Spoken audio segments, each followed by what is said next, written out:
Let's dive right into this explainer on the sociology of death and dying. Today, we're tackling a subject that is entirely universal, yet it's something most of us instinctively shy away from. We generally tend to think of death purely as a medical or a biological event, right? Just a physical stopping point. But today, we're going to completely challenge that assumption. We're going to use what sociologists call the sociological imagination to reveal how dying is actually a deeply scripted social process, one that is profoundly shaped by our history, our culture, and the social structures we live in. Because this is a pretty heavy and complex topic, we're going to break it all down into four distinct areas today: biological versus social death, the privatization of mourning, the medicalization of dying, and finally, defining the good death. So, Section 1, biological versus social death. Let's start our journey right at the core and ask a rather surprising question. When does death actually happen? Now, we instantly assume death is just a physical milestone, but sociologically speaking, many cultures distinguish a completely separate phenomenon known as social death. This is the point where a person is regarded by others, or treated by society as a whole, as if they are no longer fully a person. And what's absolutely crucial to grasp here is that this social death can happen completely independently of a physical heartbeat. Researcher Jay Kralova actually maps this phenomenon out as three accumulating losses, rather than just one sudden moment. First, there's a loss of identity. Second, a loss of your ability to engage in daily activities, which leads directly to a loss of social connectedness. And third, a loss tied to the physical body failing. Cumulatively, these losses gradually disconnect someone from their social life entirely. To put this into perspective, in more traditional societies, biological death usually happens first.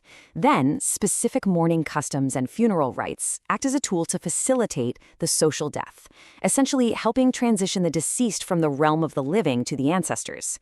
But in modern aging societies, social death increasingly happens way before biological death. Think about a person living with advanced dementia or someone isolated in a nursing home, who might be entirely segregated from everyday society long before their physical end. Moving on to Section 2, the privatization of mourning. Let's zoom out a bit and look at how history, secularization, and modern capitalism have drastically shifted how society handles grief. If you think back to Queen Victoria's era, public mourning was highly visible. She famously wore black for 40 years. Contrast that with our modern reality today. We've experienced what sociologists call a privatization of grief. Mourning has essentially lost its physical and discursive public space.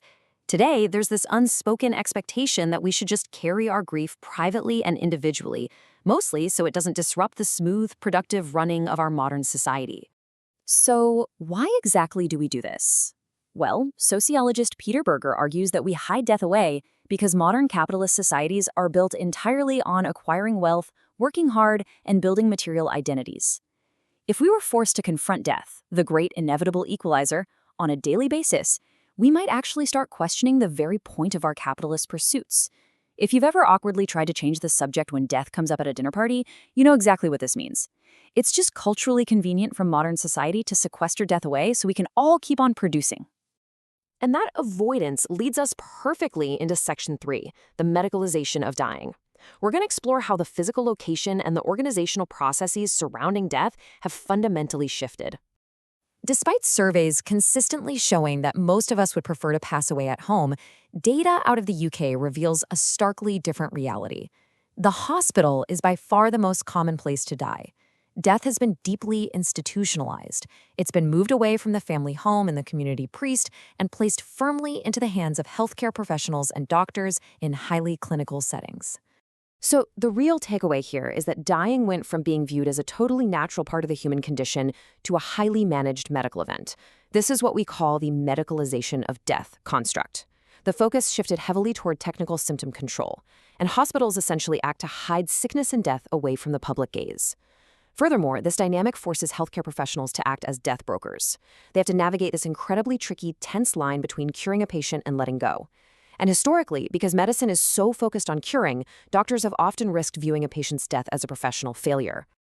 Let the weight of Ivan Illich's powerful critique sink in for a second. He coined this term cultural iatrogenesis. His core argument is that by handing death entirely over to modern medicine to manage all of its technical aspects, we've actually lost our natural cultural ability to cope with it. We've essentially outsourced our emotional resilience to institutions. Thankfully, though, the 1960s saw the rise of the hospice and palliative care movement, which began as a direct challenge from the charity sector against this excessive medicalization. Instead of aggressive and, quite frankly, often futile treatments at the end of life, the hospice movement championed a three-step response. They attempt to demedicalize the dying process. They provide holistic care that addresses psychological and spiritual needs right alongside the physical ones. And crucially, they work to restore autonomy to the dying individual. Which brings us to Section 4, defining a good death. Because if institutions can dictate how we experience dying, we really have to ask who actually gets to define what makes a death good or bad. In Western societies like the UK, a good death is largely seen as an ideal checklist. According to sociologist Alan Kelly here, it heavily focuses on individual patient autonomy.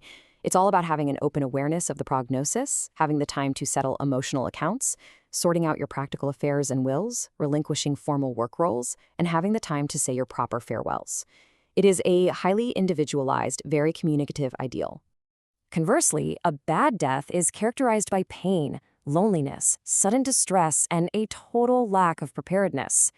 And a bad death doesn't just impact the dying individual, it leaves lasting, traumatic social consequences for the bereaved left behind. This tragic reality is exactly what the recent COVID-19 pandemic laid bare for all of us to see.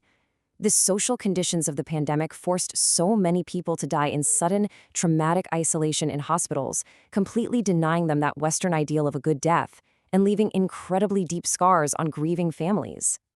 But as Chao Feng's recent sociological research shows us, we absolutely cannot assume that the Western checklist is universal.